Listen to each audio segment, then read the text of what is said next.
Hello everybody. हमने आपकी poem पढ़ी थी क्लास 9th इंग्लिश की, the road not taken, Robert Frost ने लिखी थी। अब हम उसकी एक्सरसाइज कर लेते हैं। तो सबसे पहला क्वेश्चन, आपको 2 पार्ट्स दिए हुए हैं और फर्स्ट पार्ट का सबसे पहला क्वेश्चन है, where does a traveller find himself, what problem does he face.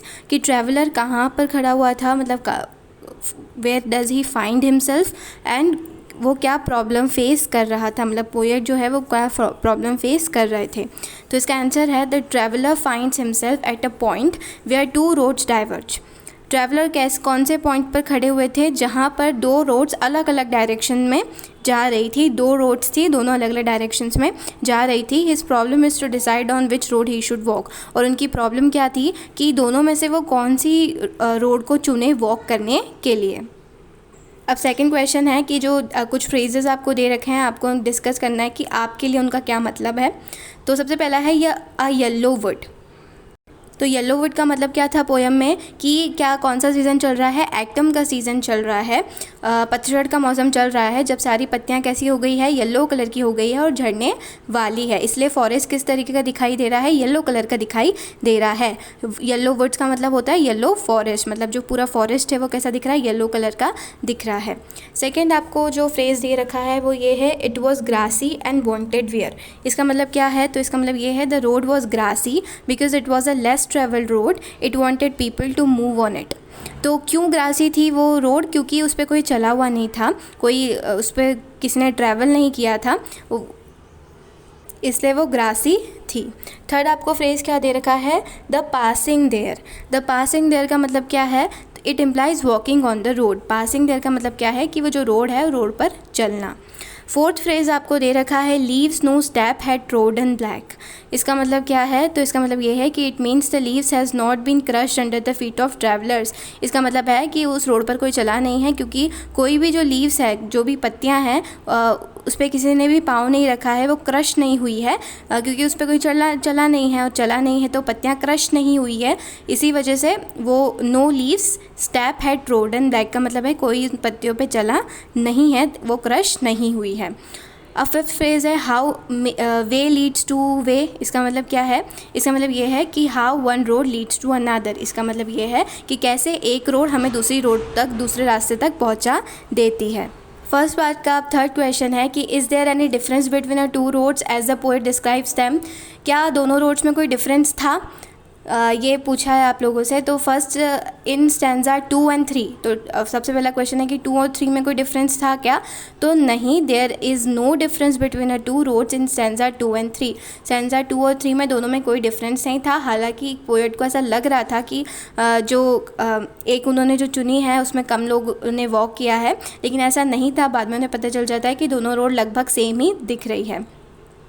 उसके बाद सेकेंड है, इन the last 2 lines of the poem. Last 2 lines में कोई डिफरेंस था क्या दोनों रोड्स में, तो था, क्योंकि पोएट वहाँ आपको बताते हैं कि उन्होंने जो रोड चुनी है वो उस पर बहुत कम लोग चले हैं। तो in the last 2 lines of the poem the poet tells that the road he opted for is less travelled. क्योंकि लास्ट 2 लाइन्स में पोएट हमें बताते हैं कि उन्होंने जो रोड ली है वो बहुत कम लोग चुनते हैं, बहुत कम लोग ऑप्ट करते हैं। उन्होंने कौन सी रोड चुनी है, लेस ट्रेवल्ड रोड चुनी है। A fourth question है, what do you think the last 2 lines of the poem mean? Looking back, does the poet regret his choice or accept it? तो आपको लास्ट की 2 लाइन से क्या लगता है कि पोएट क्या अपने डिसीजंस पर रिग्रेट कर रहे हैं या फिर खुश हैं कि वो एक्सेप्ट कर रहे हैं। तो the last 2 lines of the poem mean the acceptance of the reality. Last 2 lines का मतलब क्या है कि वो अपनी रियलिटी को एक्सेप्ट कर रहे हैं, उन्होंने जो डिसीजन लिया है उसको एक्सेप्ट कर रहे हैं। The poet made a choice and accept the challenging path. Poet ने एक चॉइस, मतलब एक चीज़ चुनी, उनके पास 2 रोड थी, 2 डिसीजंस थे, उन डिसीजंस में से उन्होंने एक चुना, एक चॉइस करी उन्होंने, और उन्होंने कौन सी पाथ चुनी थी, जो कि बहुत ज़्यादा चैलेंजिंग पाथ थी, जिसपे बहुत सारे लोग नहीं चले थे, वैसी पाथ उन्होंने चुना था। He took an unexplored path in his life. उन्होंने उनकी लाइफ में कैसा पाथ चुना, कैसा रास्ता चुना जो बहुत अनएक्सप्लोर्ड था, मतलब ज़्यादा लोगों ने उसको एक्सप्लोर नहीं किया था, ज़्यादा लोगों ने उसको नहीं चुना था। He wanted to do something different in his life, so he chooses the less travel road. वो कुछ अलग करना चाहते थे अपनी लाइफ में, इसीलिए उन्होंने ऐसा रास्ता चुना जो कि लेस ट्रेवल्ड बाय था, जिस पे ज़्यादा लोग नहीं चले थे, वो वाला रास्ता उन्होंने चुना था। और लास्ट में हमसे क्या पूछा है, क्या उन्होंने रिग्रेट किया था उनकी चॉइस को? तो नहीं, उन्होंने रिग्रेट नहीं किया था उनकी चॉइसेस को। उन्होंने जो चूज़ किया था वो उससे हैप्पी थे और अपनी रियलिटी को वो एक्सेप्ट कर रहे थे। अब सेकंड पार्ट दे रखा है। अब सेकंड पार्ट में आपसे क्वेश्चन वो पूछ रहे हैं, ठीक है। पोएम से आपने जो सीखा है उस बेस पर आपसे क्वेश्चन पूछा जा रहा है। तो सबसे पहला क्वेश्चन है कि have you ever had to make a difficult choice और do you think you will have difficult choices to make? How will you make the choices, for what reason?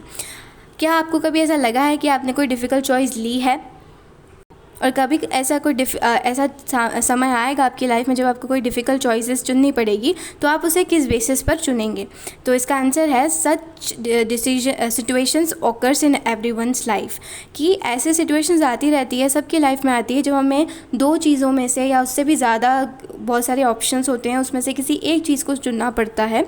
In today's world people have numerous alternatives. आज के ज़माने में क्या हो गया है कि हर चीज़ में बहुत सारे अल्टरनेटिव्स हमारे पास, मतलब बहुत सारी चॉइसेस हैं, ठीक है। हम कुछ भी कर सकते हैं, बहुत सारे करियर ऑप्शंस अवेलेबल है, बहुत सारे, अगर हमें कुछ ख़रीदना है उसमें बहुत सारी चॉइसेस हैं।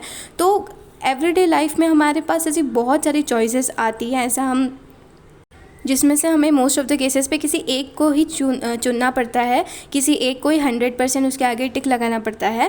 But the decision should be taken after considering all the ins and outs of the situation. लेकिन जब भी हमें तो हम कैसे डिसीजन लेंगे? जब हम कभी भी डिसीजन लेंगे तो हम सब चीज़ों को कंसिडर करेंगे, ठीक है। सारे इन सारे आउट्स को कंसिडर करेंगे, जो भी सिचुएशन हमारे पास है उसके सारे इन सारे आउट्स, सारे एडवांटेजेस, सारे डिसएडवांटेजेस, सारे प्रॉस, सारे कॉन, सब कुछ देखेंगे कि क्या क्या अच्छी चीज़ है उस डिसीजन में, क्या क्या बुरी चीज़ है, उस सबको हम एक बार कंसिडर करेंगे, उसके बाद ही डिसीजन लेंगे। We must ruminate over the disadvantages also, ruminate over the disadvantages also, मतलब हमें अच्छी चीज़ तो देखनी चाहिए हर चीज़ की, लेकिन उसके साथ में बुरी चीज़ भी उसकी देख लेने चाहिए। उस चीज़ जो हम चूज़ कर रहे हैं, जो डिसीजन हम ले रहे हैं, उसके साथ साथ क्या डिसएडवांटेजेस आने वाले हैं, क्या प्रॉब्लम्स हमें फ्यूचर में हम फेस कर सकते हैं, हमें एक बार उन पर भी नज़र डाल देना चाहिए कोई भी डिसीजन को लेने से पहले। ऐसा नहीं हम कोई डिसीजन ले रहे हैं तो उसके जो अच्छे अल्टरनेटिव्स हैं, जो अच्छी उसकी एडवांटेजेस है, बस उसी को ही देखें। हमें डिसएडवांटेजेस को भी इक्वल इंपॉर्टेंस देनी चाहिए। इसके बाद जो सेकंड क्वेश्चन है जो आपको दे रखा है, जो कुछ ऐसा है, after you have made a choice do you always think about what might have been और do you accept the reality.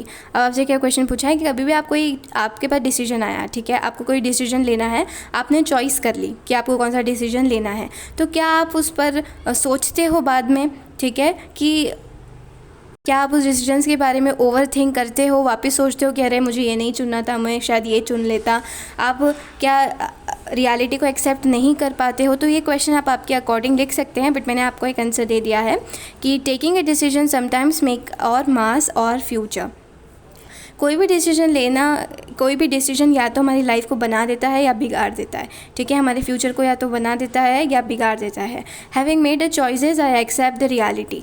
कभी भी आप कोई भी चॉइस करते हो, आप कभी भी कोई डिसीजन लेते हो, इसका मतलब ये नहीं कि आप हर वक्त 100% सही डिसीजन ही लोगे। There might be a possibility 50-50% chances होते हैं कि आप कोई डिसीजन लो, वो अच्छा भी हो सकता है, बुरा भी हो सकता है। तो जो भी आप चॉइसेस करो वो हर वक्त ये इंश्योर नहीं करती कि आप सही डिसीजन लोगे। तो अगर आपने कोई डिसीजन ऐसा ले लिया है, जो आपने अगर कोई ऐसी चॉइस कर ली है जो शायद आपको अच्छी नहीं लगे, शायद अच्छा अल्टरनेटिव ना हो फ्यूचर में, लेकिन फिर भी अगर आपने ले लिया है तो हमें क्या करना चाहिए? I accept the reality. तो इस केस में हमें क्या करना चाहिए कि जो रियलिटी है, जो डिसीजन हमने ले लिया है, जो हमारा फ्यूचर है, जो भी हमारा प्रेजेंट है, हमें उसको एक्सेप्ट कर लेना चाहिए। क्योंकि कंसिडरिंग अ डिसीजन और contemplating over it is not a positive approach towards life. Because अगर हम जो डिसीजन हमने ले लिया है, अगर उसके बारे में हम सोचते रहेंगे, उसको ही वापस रिकन्सिडरेशन करते रहेंगे और सोचते रहेंगे कि अरे यार ये नहीं कर लेते, वो कर लेते, ऐसा अगर हम सोचते रहेंगे तो इसका मतलब ये सही अप्रोच नहीं है जीवन को जीने का। अगर हमने कोई चॉइसेस ले ली है, अगर वो अच्छी टर्न आउट नहीं हुई तो हमें उसको छोड़ देना चाहिए, उसको एक्सेप्ट कर लेना चाहिए और बाकी के फ्यूचर के डिसीजन हमें और ज़्यादा समझदारी से लेने चाहिए। हम यही कर सकते हैं। फ्यूचर के पास्ट के बारे में कंटेम्पलेटिंग करना कि हम और अच्छे डिसीजन ले सकते थे, वो एक तरीके से वेस्ट है, ठीक है। हम उसको अब पास्ट में जाकर करेक्ट तो कर नहीं सकते। तो वो डिसीजंस जो हमने पास्ट में ले लिए हैं, जो कहीं ना कहीं हमारे लिए अच्छे टर्न आउट नहीं हुए हैं, तो उन डिसीजंस के बारे में हमें वापस से ज़्यादा ओवरथिंक नहीं करना चाहिए, उन्हें रिकन्सिडर नहीं करना चाहिए.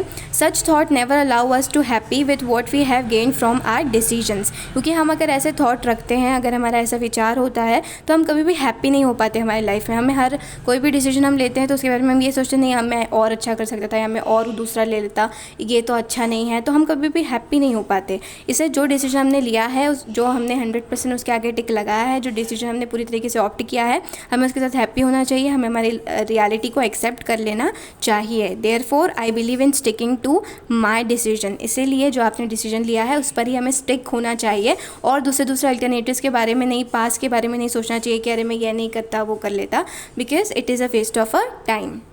तो सेकंड का आंसर आपको कैसा लिखना है? Taking a decision sometimes makes from our future. Having made a choice I accept the reality. Reconsidering a decision or contemplating over it is not a positive approach towards life. Such thoughts never allows us to be happy with what we have gained from our decisions. Therefore I believe in sticking to my decisions. और यही last question था.